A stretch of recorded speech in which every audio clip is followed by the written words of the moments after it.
नमस्कार दोस्तों, स्वागत है पीडब्ल्यू ओनली आईएएस में।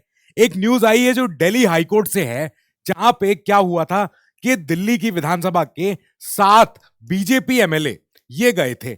अब ये गए क्यों थे? क्योंकि स्पीकर साहब ने इनको सस्पेंड कर दिया था दिल्ली की विधानसभा से कि अब आप बाहर जाइए, और इनडेफिनिट सस्पेंशन था, यानी कि आप कितने भी दिन अब आप बाहर रह सकते हो। हम नहीं बता रहे कब तक, हो सकता है पूरे बजट सेशन के लिए, और ये बजट सेशन अभी हमें पता है कि 1 वीक एक्सटेंड हो गया है।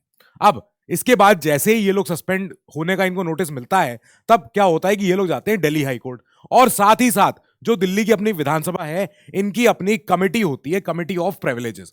तो उस कमेटी के पास भी इनकी शिकायत जाती है कि क्या इनके ऊपर डिसिप्लिनरी एक्शन कैसे लिया जाएगा, क्योंकि ये सदन है भाई, सदन गरिमा को कोई ठेस नहीं होनी चाहिए, यहाँ पे डिसिप्लिन बहुत मेंटेन होता है।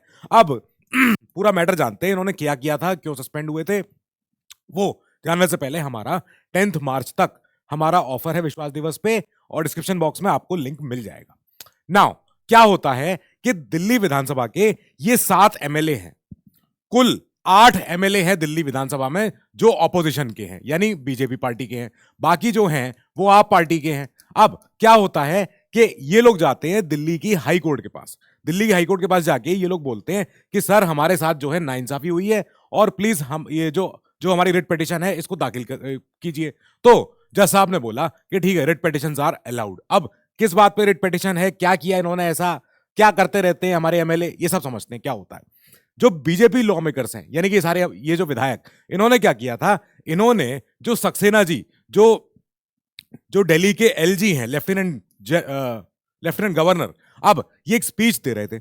अब जो दिल्ली के जो एलजी होते हैं वो सेंट्रली अपॉइंट होते हैं, ठीक है, और वो एज ए, जैसे हमारे और स्टेट्स में गवर्नर होते हैं, यहां पे एलजी बैठते हैं, तो वो as a head of state, as a head of Delhi, वो बैठ के अपना सारा स्पीच पढ़ रहे थे, जिसमें वो आप पार्टी की सरकार की सारी उपलब्धियां गिना रहे थे। ये सब कह रहे थे कि साहब देखो कितना अच्छा काम किया आप पार्टी ने, ये किया है, वो किया है, बजट सेशन आने वाला है, बजट लेके आने वाले हैं, हमारी आपकी सरकार ये करने वाली है। इसी बात को लेके क्या होता है कि यहां पे बीजेपी एमएलएज एकदम से रकस प्रोड्यूस करते हैं, काफी ज्यादा नॉइज करते हैं, और ये कहते हैं नहीं नहीं ऐसा कुछ नहीं हुआ है, और सारी आप पार्टी ने जो है सारी चीजें उल्टी सीधी कर दी है, नहीं हो सकता ये।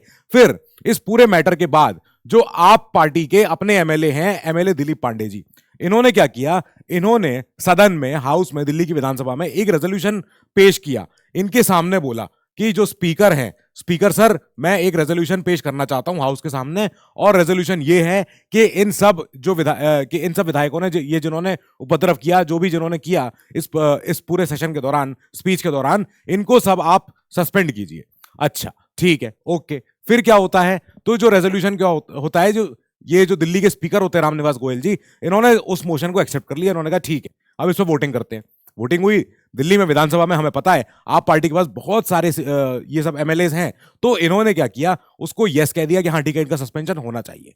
अब जब ये सस्पेंड हो गए, अब ये हुए थे 15 फेब को, ठीक है, और उस समय बोल दिया गया कि अब आप बाहर जाइए सदन के, अब आप सदन के अंदर नहीं आ सकते। फिर ये एमएलए जाते हैं कोर्ट के पास कि सर हमारा जो सस्पेंशन हुआ है वो अभी सस्पेंशन अभी पूरा हुआ भी नहीं था, हमारी प्रोसीडिंग जो है वो अपने सदन की, जो इनकी प्रिविलेज कमेटी होती है हाउस की, विधानसभा की, उसके सामने, हमारी कमेटी के सामने हमारा मुकदमा चल रहा है, तो वहां से हमें पनिशमेंट मिलेगी, ठीक है। अब हमें जो सस्पेंशन किया गया है वो वायलेट करता है जितने भी हाउस के अपने बने हुए एप्लीकेबल रूल्स हैं, ठीक है। फिर इधर असेंबली के, यानी कि दिल्ली विधानसभा के लोगों ने बताया जाके कोर्ट को कि सर ऐसा है कि जो सस्पेंशन हुआ है, अभी सस्पेंशन ऐसा नहीं कि खराब है एमएलए, ये हमने कोई ऐसा नहीं किया है कि इन 7-8 एमएलए को हम हटाना चाहते थे, ऑपोजिशन को हटाना चाहते हैं, नहीं, हमने ऐसा नहीं किया है।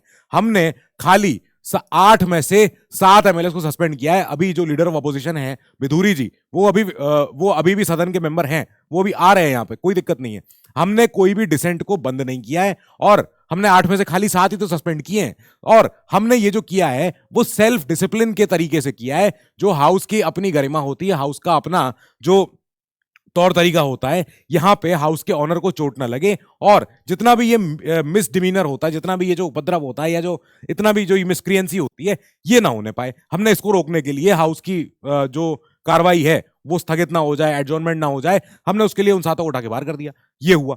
अब दिल्ली हाईकोर्ट के सामने ये आया, ठीक है। यहां पे फिर एमएलएज ने बोला कि सर आप ये सोचिए तो सही, आर्टिकल 19(1)(a) क्या कहता है? आर्टिकल 19(1)(a) ये तो कहता है कि हमारे पास freedom of speech and expression है, हम बोलने की आजादी है कि नहीं। हम बोल सकते हैं कि नहीं बोल सकते हैं? तो यहां पे हमारे साथ जो हुआ है वो प्रोपोर्शनैलिटी और रैशनैलिटी के तहत तो नहीं हुआ है। यानी जो भी हमें सस्पेंशन का जो हुक्म दिया गया है, ये सस्पेंशन का हुक्म प्रोपोर्शनल नहीं था। यानी कि जो ऑफेंस था उसकी सजा प्रोपोर्शनेट नहीं थी, बिल्कुल बहुत भारी सजा दे दी है और रैशनल नहीं है, लॉजिकल नहीं है जो हमारे साथ हुआ है। अब इसके बाद क्या होता है, इन्होंने पूरी रिट पिटीशन में लिखा कि जो ऑनरेबल स्पीकर साहब का जो ऑर्डर है ये अनकॉन्स्टिट्यूशनल है, पहली बात। ओके, ये अनजस्ट है, अनफेयर है और किसी भी तरीके से सिलेक्टिव है, ग्रोस है। मतलब इन्होंने पार्टिजनशिप करी है। इन्होंने क्या किया है कि इन्होंने एक तरफा पार्टी लाइंस फॉलो करते हुए स्पीकर साहब ने हमको सस्पेंड किया है। हम इसे कैसे माने कि स्पीकर साहब इसमें इम्पार्शियल थे? ऐसा हो ही नहीं सकता। यह बताया गया है जो सत्य रंजन स्वयं जी हैं, ये बहुत सीनियर एडवोकेट हैं और इन्होंने जाके हाईकोर्ट में जाके अपील करी है इन विधायकों के समर्थन में। ठीक है, तो फिर इसके बाद क्या होता है, प्ली में ये भी बताया गया कि क्योंकि अब दिल्ली का अगले साल चुनाव होना है 2025 में। ठीक है, अब यानी कि ये 2024 का जो बजट सेशन है ये आखिरी फुल लेंथ बजट सेशन है जब ऑपोजिशन यहां पे बैठी हो सकती है और फुल लेंथ बजट पे डिस्कशन कर सकती है दिल्ली के बजट के ऊपर। ये जरूरी है कि इस समय हमारी, ये अटमोस्ट इंपॉर्टेंस है कि इस समय हमारी ऑपोजिशन की प्रेजेंस हो दिल्ली विधानसभा में। साफ बात है कि 2025 में जब इलेक्शन होगा तब उस समय अंतरिम बजट आएगा, तब हो सकता है उस समय बजट बहुत छोटा सा आ जाए, बस बिल्कुल 3-4 महीने के लिए। अब हम चाहते हैं कि इस बार अगर हमको सस्पेंड कर दिया गया तो फिर ये बजट में हम कुछ डिस्कशन नहीं कर सकते, हम कुछ बोल नहीं सकते। ये जरूरी है कि 2025 का जो 24 का जो लास्ट हमारा फुल लेंथ बजट है ये हम इस समय यहां पढ़ पाएं या बैठ पाएं और अपनी सरकार से बात कर सकें। ये कहते हुए इन्होंने अपनी अपील दी। दिल्ली हाईकोर्ट ने बोला बिल्कुल करेक्ट, सही बात है, और दिल्ली हाईकोर्ट ने आज इस ऑर्डर को दे दिया कि जो इनका सस्पेंशन हुआ है इनडेफिनिट का, हम इस ऑर्डर को निरस्त करते हैं, साइड करते हैं। यही बात है जब हम कहते हैं कि जुडिशरी चेक लगाती है लेजिस्लेचर पे। स्पीकर के रोल, भले ही स्पीकर का वर्ड फाइनल है, ठीक है, मान लिया, पर स्पीकर ने किस तरीके से, किस क्वेश्चंस को ध्यान में रखते हुए कोई ऑर्डर दिया है, उस क्वेश्चन को जुडिशरी चेक कर सकती है और वही जुडिशरी ने आज चेक किया। अब सोचने वाली बात यह है कि हमें याद है विंटर सेशन में पार्लियामेंट से ऑलमोस्ट 141 प्लस एमपी सस्पेंड हुए थे ऑपोजिशन में, याद है?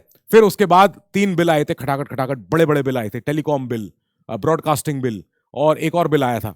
फिर हमें याद है कि उस समय कई सारे एमपीज ने सस्पेंड होने का जैसे कहते हैं, उन्होंने ऐसे दिखाया कि कितने गर्व की बात है कि हमको सस्पेंड किया गया है। फिर उसके बाद क्या होता है, किस हाउस की कमेटी के पास गया है मैटर, अभी तक उस पर क्या आगे चर्चा हुई है, सारी चर्चा ठंडी पड़ गई।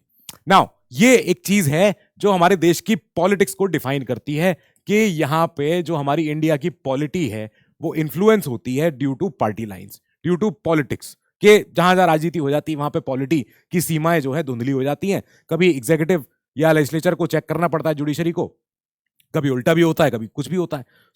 ये न्यूज थी। हम इसके साथ इस न्यूज पे आज अभी पॉज लगाते हैं, इस न्यूज में और डेवलपमेंट होगा, हम उसको फिर टेकअप करेंगे। Till then keep studying, stay safe, good luck.